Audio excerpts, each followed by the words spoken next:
Nós temos que facilitar essa passagem desse deficiente. Agora veja bem, ele deve vir em busca do seu milagre, da sua cura, ouvir o Evangelho, ser salvo. Então a igreja tem que representar o seu papel de igreja. O deficiente não deve vir à igreja para ouvir música, para ouvir aí uma boa, bonita pregação, muitos gritos e tal. Não, ele tem que saber que ele vai ser curado, que ele vai ser liberto, além da sua salvação. Não é só para ouvir música, ver teatro, ver dança. O que as pessoas vão à igreja hoje para ver isso? É música, teatro, é dança. Aí um pregador que grita muito, muito bonito, eloquente. Mas cadê a presença de Deus? Cadê os milagres? Esse Jesus está vivo ou não está? O Deus dessa igreja está vivo ou não está? Existe ou não existe? Por isso que as pessoas estão indo e estão ficando frustradas, estão saindo, estão deixando, estão se entristecendo, estão procurando de igreja em igreja, de igreja em igreja, porque falta Deus. No texto áureo nós temos aí Lucas capítulo 14, versículo 21, que diz: sai depressa pelas ruas e bairros da cidade e traze aqui os pobres e os aleijados e os mancos e os cegos. Olha aí a ordem de Jesus aqui, essa parábola que ele contou. Então é preciso levar essas pessoas a ter a presença do dono da festa, né, que é Deus. Então levar as pessoas até Deus.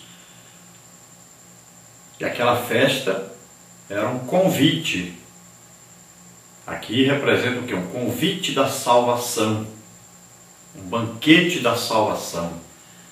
Então, Jesus diz, olha, você faz a festa, mas você deve convidar as pessoas que necessitam e não as que não necessitam de nada. Mas aquelas que estão buscando, estão sofrendo, estão precisando. Busque, chame essas pessoas. E ele diz que a grande festa, o grande banquete de Deus foi feito e foi chamado, então, todos. E aqueles que não necessitavam davam desculpa. Estou ocupado, estou trabalhando, estou fazendo não sei o que, estou ocupado.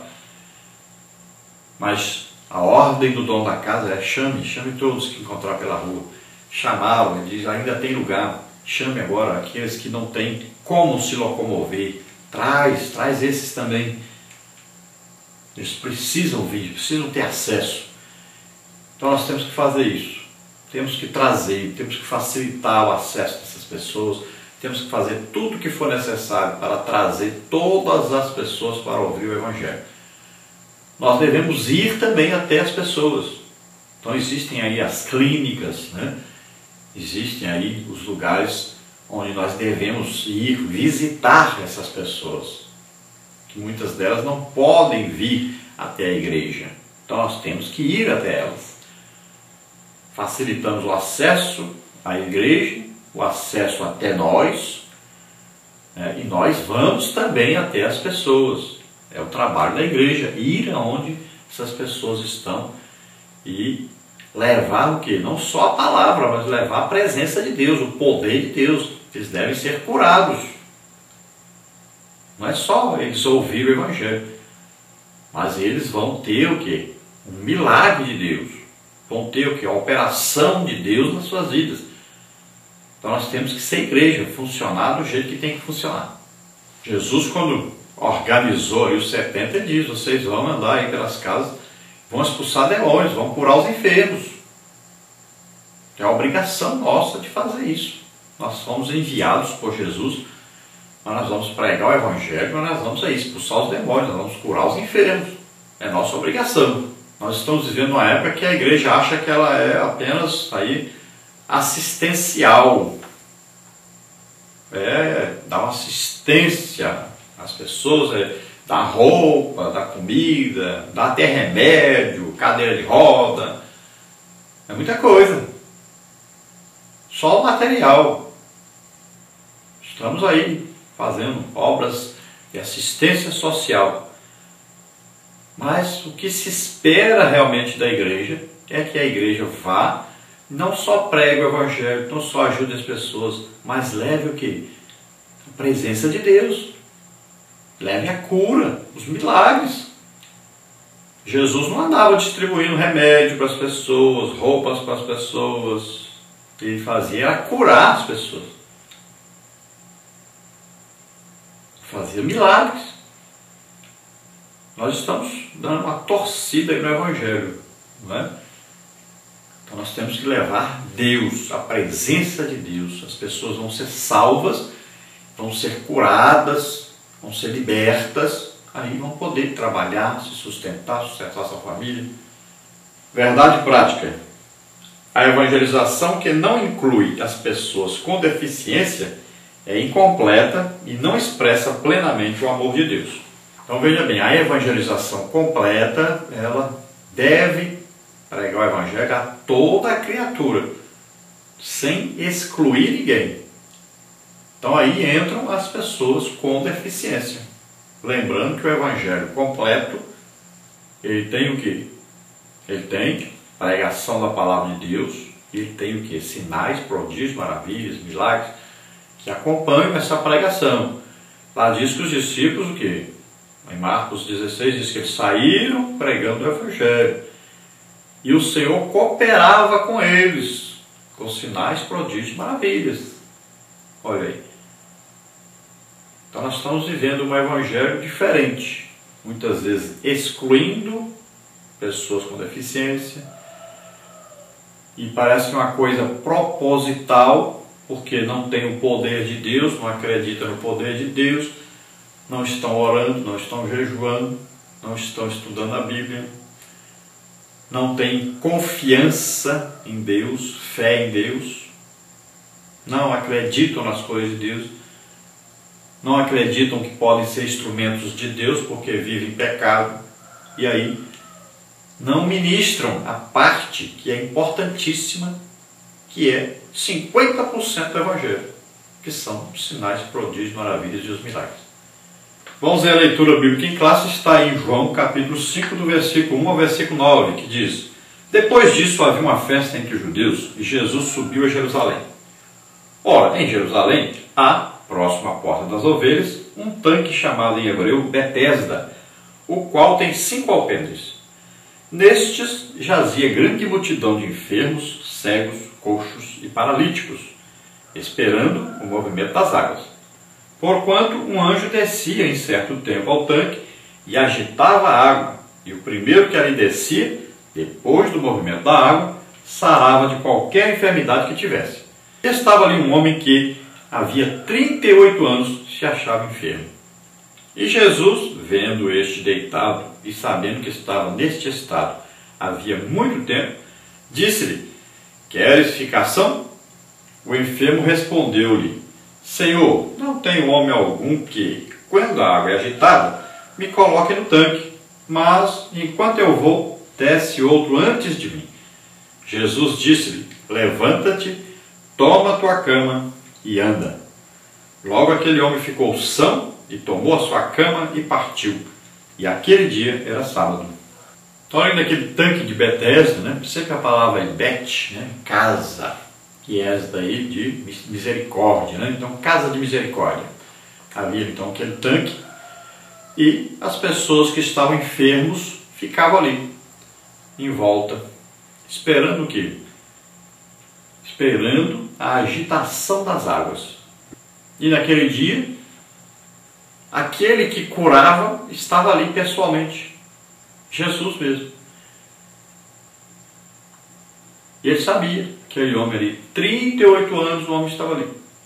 A água agitava, o anjo vinha mexer a água, aí ele se esforçava para chegar dentro daquela água, mas sempre alguém chegava primeiro que ele. Então provavelmente ele era ali um deficiente que tinha problema nas duas pernas, talvez até nas duas mãos também, né? Porque ele não conseguia chegar até lá. É claro que aquele homem deve ter tentado ficar na beiradinha da água, Então ele tinha uma grande deficiência, ele não conseguia mesmo entrar. Sempre tinha gente que entrava, imagina, 38 anos tentando. Ele não desistiu. Então sempre a água agitada, ele tentava, mas não chegava a tempo. Alguém chegava primeiro que ele. Mas naquele dia, Jesus disse para ele: levanta-te, toma a tua cama e anda. Imagine, uma coisa que aquele homem detestava era aquela cama dele. 38 anos naquela cama. Veja só. Mas aquela cama era importante para ele. Jesus queria que ele levasse a cama. Porque daí para frente ele estaria curado, andando por toda parte, pulando, alegre, feliz. Mas haveria tempo em que talvez ele se esquecesse do milagre, esquecesse de Jesus. Então naquele dia ele deveria olhar para aquela cama e lembrar quem era ele antes, a situação que ele vivia antes, e quem é que o libertou, quem é que o curou, quem é que transformou a sua vida. Então ele sempre lembraria disso, porque era importante aquela cama, ele pegar e guardar aquela cama. Não só ele, mas também aquele outro que foi passado pelo telhado. Jesus disse: pega a tua cama, vai para tua casa. A cama seria importante para ele se lembrar de Jesus sempre, lembrar do milagre, ser fiel sempre a Deus. Então, nós vamos ver muitos milagres, muitos deficientes que foram curados no ministério de Jesus, depois no ministério dos apóstolos, e hoje continuam sendo curados por toda parte. Veja que aquele aleijado ali precisava de alguém levá-lo, porque ele não conseguia chegar no tanque. Não achou. Já aquele outro que foi passado pelo telhado, achou gente que levou ele até Jesus. Talvez aí do lado da sua casa, ou do lado da igreja mesmo, exista alguém que já tentou, já quis, já desejou ir até a igreja, mas não achou alguém ainda que o leve. Imagine, precisa de você levá-lo. Faça isso, leve-o até a igreja, leve-o até Deus. A nossa lição de hoje tem as seguintes partes. Primeira parte, a suficiência de Cristo para com as pessoas com deficiência. Tópico 1, definição. Tópico 2, a deficiência no Antigo Testamento. Tópico 3, a deficiência no Novo Testamento. Na parte número 2, nós temos aí o som do Evangelho aos surdos.